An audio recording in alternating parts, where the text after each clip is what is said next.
Sanctus, Sanctus, Sanctus Dominus Deus Sabaoth. Salam jumpa kembali saudara-saudariku yang terkasih dalam Tuhan kita Yesus Kristus. Salam sejahtera untuk kita semua. Berkat Allah yang Maha Kuasa senantiasa menyertai kita. Marilah kita mendengarkan dan merenungkan bacaan-bacaan kitab suci hari Kamis tanggal 22 Desember tahun 2022. Bacaan pertama dari kitab pertama Samuel pasal 1 ayat 24 sampai 28. Setelah perempuan itu menyapih anaknya, dibawanyalah dia dengan seekor lembu jantan yang berumur 3 tahun, 1 eva tepung, dan sebuyung anggur, lalu diantarkannya ke dalam rumah Tuhan di Silo. Waktu itu masih kecil betul kanak-kanak itu. Setelah mereka menyembelih lembu, mereka mengantarkan kanak-kanak itu kepada Eli. Lalu kata perempuan itu, "Mohon bicara tuanku, demi tuanku hidup. Akulah perempuan yang dahulu berdiri di sini dekat tuanku untuk berdoa kepada Tuhan. Untuk mendapat anak inilah aku berdoa, dan Tuhan telah memberikan kepadaku apa yang kuminta daripadanya. Maka aku pun menyerahkannya kepada Tuhan. Seumur hidup terserahlah ia kiranya kepada Tuhan." Lalu sujudlah mereka di sana, menyembah kepada Tuhan. Demikianlah sabda Tuhan.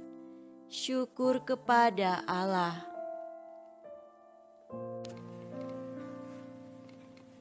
Semoga Tuhan beserta kita sekarang dan selama-lamanya.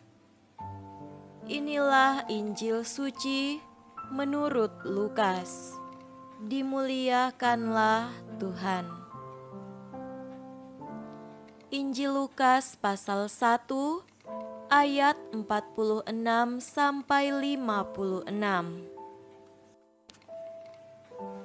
Lalu kata Maria, "Jiwaku memuliakan Tuhan, dan hatiku bergembira karena Allah Juru Selamatku, sebab ia telah memperhatikan kerendahan hamba-Nya. Sesungguhnya, mulai dari sekarang, segala keturunan akan menyebut aku berbahagia, karena Yang Maha Kuasa telah melakukan perbuatan-perbuatan besar kepadaku, dan namanya adalah kudus. Dan rahmat-Nya turun-temurun atas orang yang takut akan Dia. Ia memperlihatkan kuasa-Nya dengan perbuatan tangan-Nya, dan mencerai-beraikan orang-orang yang congkak hatinya. Ia menurunkan orang-orang yang berkuasa dari tahtanya, dan meninggikan orang-orang yang rendah. Ia melimpahkan segala yang baik kepada orang yang lapar, dan menyuruh orang yang kaya pergi dengan tangan hampa.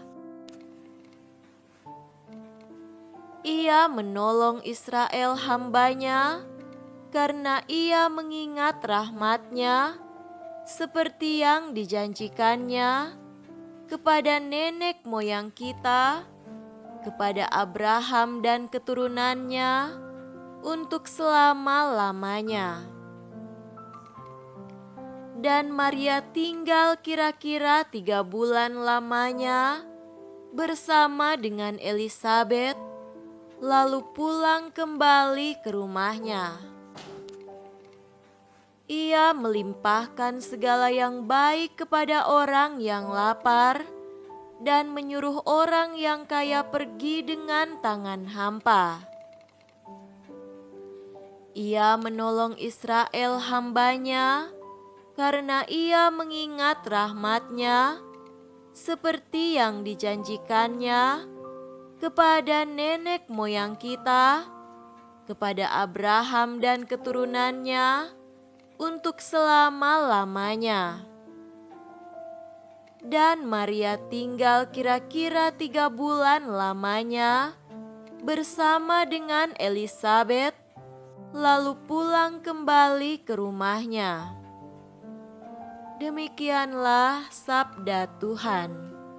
Terpujilah Kristus.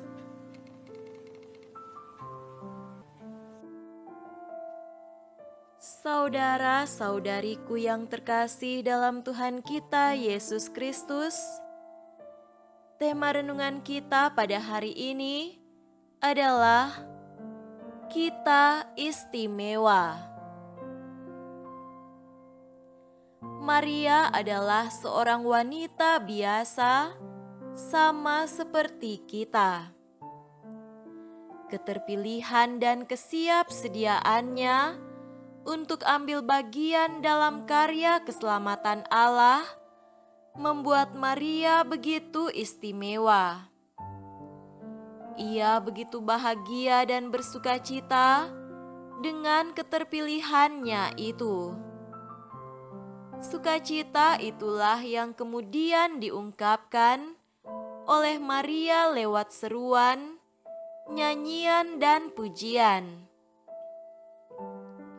Menarik bahwa Maria dalam sukacita yang besar itu pertama-tama mengungkapkan rasa syukurnya atas kebesaran Allah yang telah memilih dirinya.